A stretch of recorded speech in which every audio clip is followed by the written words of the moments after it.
Hello बच्चों, कैसे हो आप लोग। आशा करते हैं कि आप लोग भी अच्छे होंगे और हम भी अच्छे हैं। तो इससे पहले एक प्रश्नावली जो है सो एक का दो क्वेश्चन तक आपको हम करवा दिए थे, पूरा पार्ट कंप्लीट करवा दिए थे। आज तीसरे क्वेश्चन से करेंगे। तीसरे क्वेश्चन थोड़ा डिफरेंट टाइप का है, कैसे इसको पी बाई क्यू में निरूपित करना है, आपको व्यक्त करना है पी बाई क्यू में। देखिए, ऐसे क्वेश्चन से डरना नहीं है। और इसका जो है सो बाद में हम आपको शॉर्टकट भी बता देंगे, तो वो देखते के साथ भी आप जो है सो कर सकते हैं, जो कि आपको वस्तुनिष्ठ क्वेश्चन जिसका जिसको एक नंबरिया बोलते हैं वो सॉल्व होगा। बाकी बिहार बोर्ड हो गया, एमपी बोर्ड हो गया, झारखंड बोर्ड हो गया, इन सब के लिए जो है सो आपको ये इम्पोर्टेंट है। और ऐसे टाइप का जो है सो प्रश्न ना आपको एग्जाम में जो है सो जरूर मिलेगा।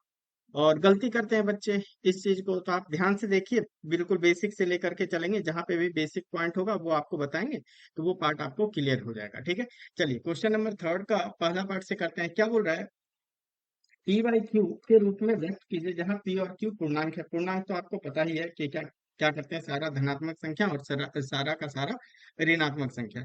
तो इसको कैसे करते हैं, ध्यान दीजिए। आप इसको डायरेक्ट भी लिख सकते हैं। अगर इसका डायरेक्ट आंसर बताए तो आप सीधे 6 लिखिए, एक पे बार है तो 9 लगा दीजिए, तीन दूनी 6 और तीन तिया 9, 2/3 जो है सो इसका आंसर आ जाएगा। ये भी बताएंगे कैसे करते हैं, तो बताएंगे। देखिए, सबसे पहले आपको जो भी दिया हुआ है उसको आपको क्या करना है, उसको एक्स मान लेना है। ठीक है, तो लिखिए, माना कि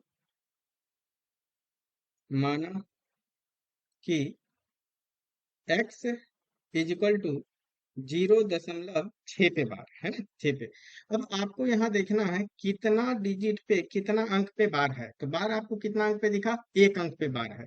तो एक अंक पे बार है तो 10 से गुना, दो अंक पे बार रहेगा तो 100 से गुना, तीन अंक पे बार रहेगा तो जो है सो 1000 से गुना।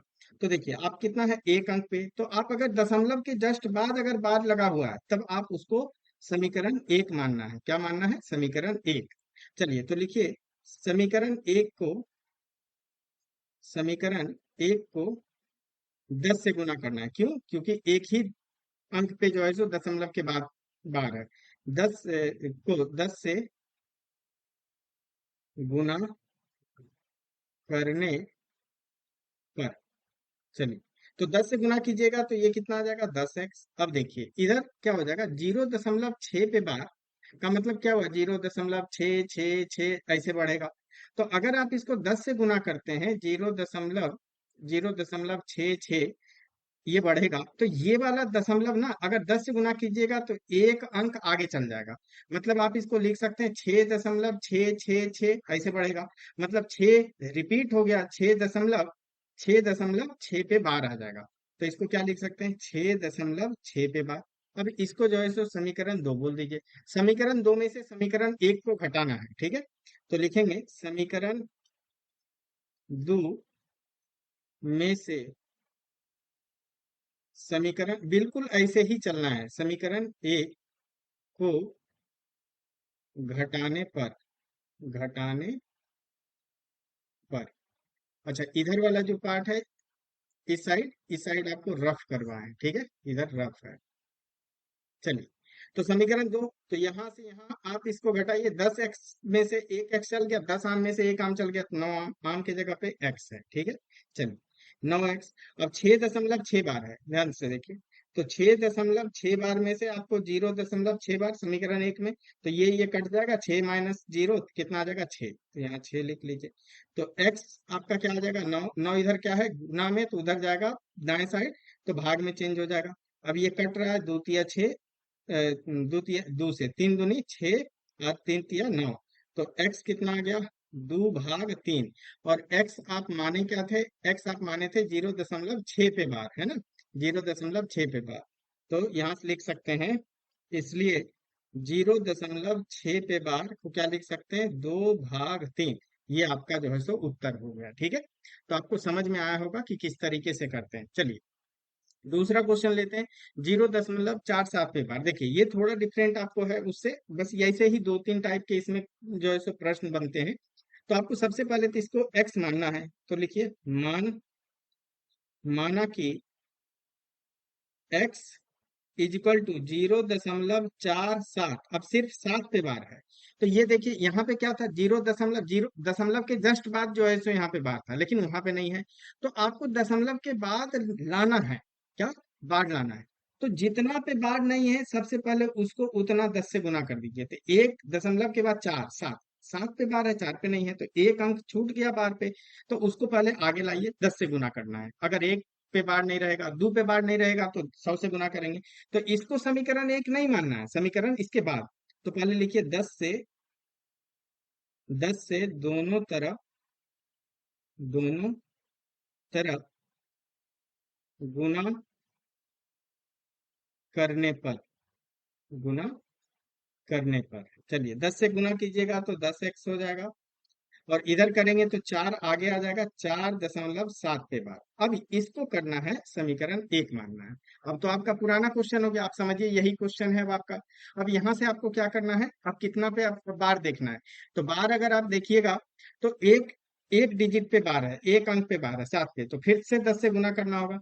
तो लिखिए समीकरण एक को 10 से गुना करने पर, 10 से गुना करने पर, तो 10 से गुना कीजिएगा तो इसको गुना करना है, 10 गुना 10, तो 100x हो जाएगा, इज इक्वल टू। अब 4.7 बार है, तो आपको बताए थे 7 बार, मतलब इसको क्या लिख सकते हैं, 4.777। तो इसको फिर से आप क्या कीजिए, 10 से गुना कीजिए, 4.777 ऐसे बढ़ेगा, तो 4 7 आगे आ जाएगा। तो ये 4 है और फिर 7 आगे आ जाएगा, 47.777 ऐसे बढ़ेगा। मतलब आप बोल सकते हैं 47.7 पे बार। तो यहां से आ जाएगा 47.7 पे बार। अब इसको समीकरण जो है सो दो मानना है। अब दो में से एक को घटाना है, ठीक है। तो चलिए दो में से एक को घटाते हैं, थोड़ा इसका स्पेस नीचे कर देते हैं, हाँ ठीक है। तो लिखेंगे समीकरण, इसको तो यहीं से सीधे आपको कॉपी भी कर सकते हैं। समीकरण दो में से एक को घटाना है।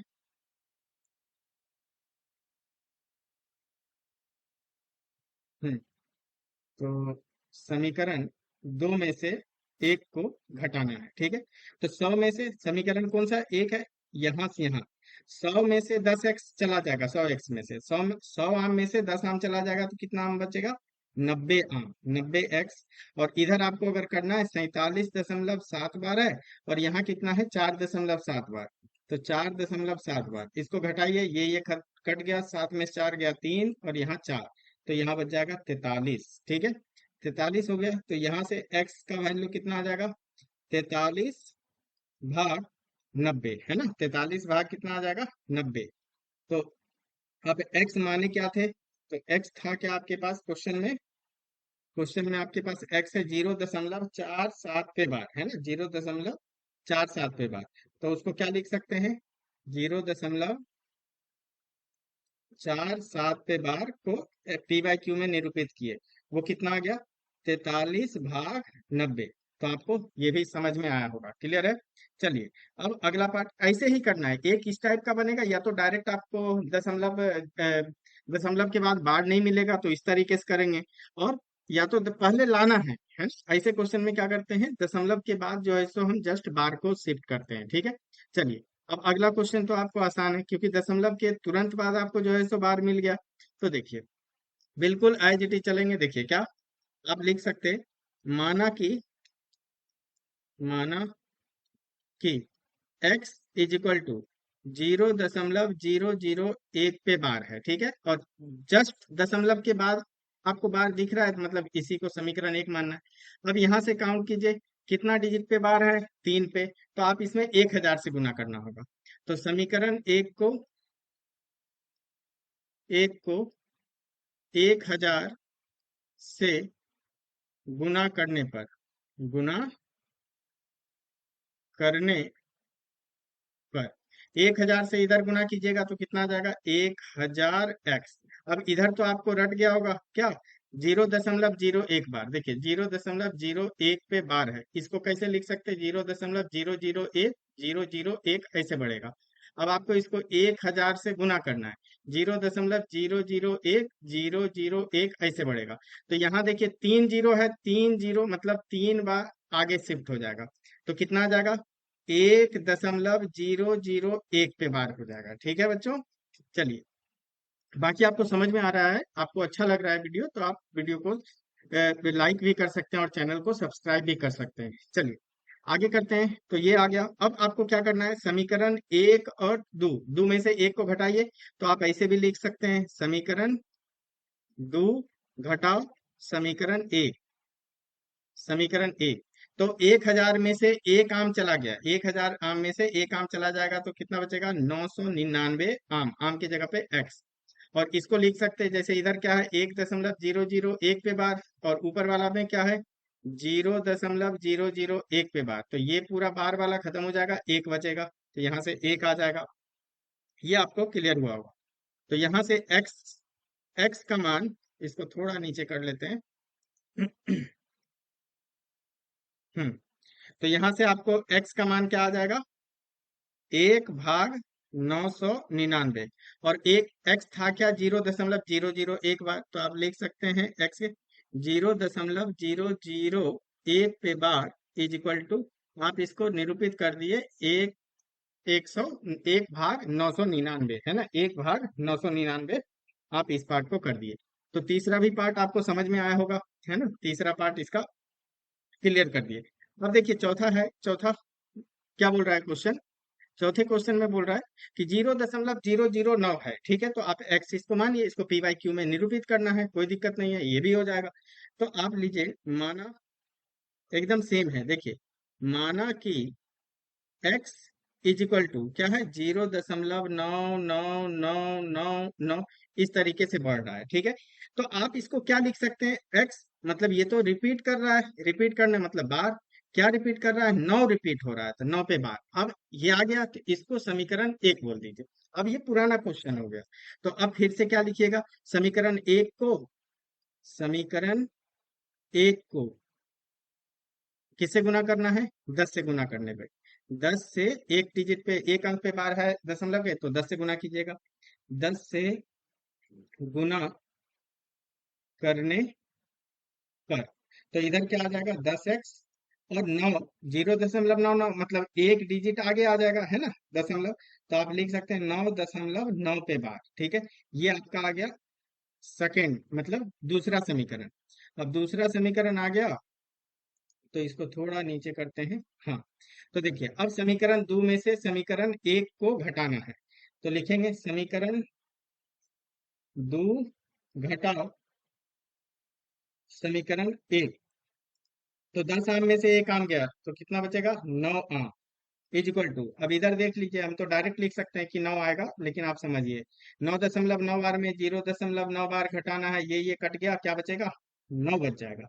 तो x इज इक्वल टू 9 भाग, इधर गया 9, तो 9/9 आ जाएगा, मतलब एक आ गया। ठीक है, तो x इज इक्वल टू एक। तो इसलिए आप इसको क्या लिख सकते हैं, तो इसलिए आप लिख सकते हैं कि 0. क्वेश्चन में क्या था, 0.9999 है ना, 0.9999 ऐसे बढ़ेगा। ठीक है, इसको क्या लिख सकते हैं आप, एक लिख सकते हैं, मतलब 1/1 लिख सकते हैं। तो यहाँ पे क्या हुआ, पी भी एक और क्यू भी एक हुआ, तो 1/1 भी लिखिए, एक लिख सकते हैं। तो ये आपका आंसर हो गया, उत्तर हो गया। ठीक है बच्चों, तो यहाँ तक हमने आपको करवाया, यहाँ तक आपको अच्छा लगा होगा। तो आगे भी ऐसे ही क्वेश्चन करते रहिए, और जो क्वेश्चन अगर आपको डाउट होता है कहीं से, बहुत सारे क्वेश्चन हमने केसी सिन्हा का भी करवाया है, वो भी आप देख सकते हैं। बाकी चलिए, अब फिर अगले वीडियो में मिलेंगे, इसका कुछ उदाहरण भी होगा एक्सरसाइज का, तो वो भी उदाहरण किसी वीडियो में लेकर के आपको हम सिखा देंगे। ठीक है, चलिए मिलते हैं अगले वीडियो में। थैंक यू बच्चों।